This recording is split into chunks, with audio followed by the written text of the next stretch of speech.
Now let's see how to design full adder using half adders. We know that by using half adder we can add 2 bits, whereas by using full adder we can add 3 bits. Okay. First let's see the sum and carry for the half adder. So for the half adder, the expression for the sum is A exclusive or B. So here A and B are nothing but input bits, whereas the expression for the carry is AB. So these two are for the half adder. Now let us write the expressions for the full adder. So for full adder, the expression for the sum is A exclusive or B exclusive or C. Here A, B, C are input bits, whereas the expression for the carry is AB plus A exclusive or B, AB plus A exclusive or B into C. So now what is our target? We have to design full adder by using half adders. So in order to design a full adder, we require 2 half adders. Now let's see how we can do that. So let us draw one half adder. So this is half adder.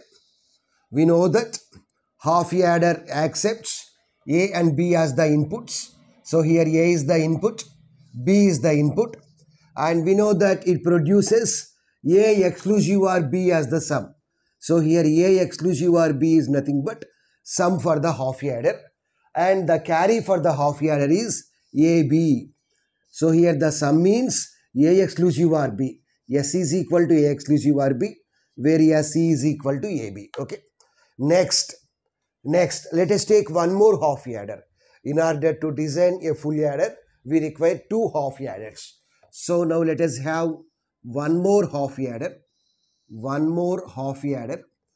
Now let us see what are the outputs.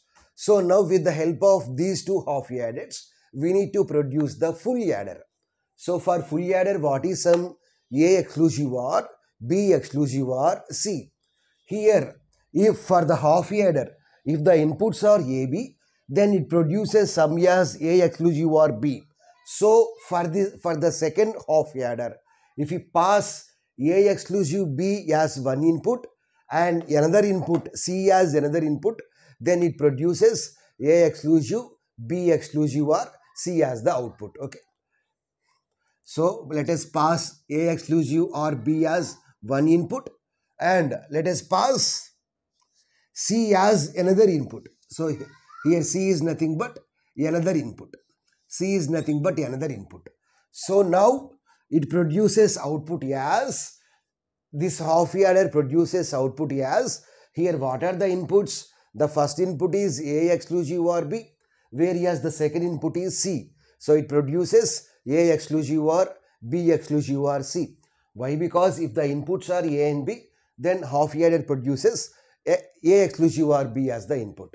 So likewise here it produces output as A exclusive or B exclusive or C. So this is nothing but sum for the full adder. So with this, the expression for the sum is written. Okay, sum is drawn. So now we have to draw the expression for the carry. If you see here, what is the carry of this half adder? If the input bits are AB, then half adder produces AB as the carry. Whereas here, what are the input bits? The first input bit is A exclusive or B, whereas the second input bit is C. So it produces A exclusive or B into C as the output. So one input is A exclusive or B for this half adder, another input is C. So it produces A exclusive or B into C as the output. But for the full adder, what is the carry? AB plus A exclusive or B into C. So already we have A exclusive or B into C. So now what we have to do? Here we have AB also. So simply we need to perform OR operation on these 2 terms. So AB, so pass this as input to the OR gate. So for this OR gate, what is the next input? The next input is A exclusive or B into C. Then it produces carry. So what is the carry here? What is the first input? Let us assume that first input is A exclusive or B into C plus R means R product, okay, R.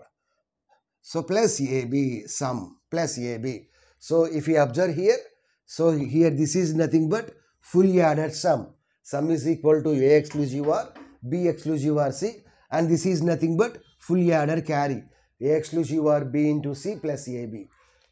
So in this way we can design a full adder with the help of two half adders.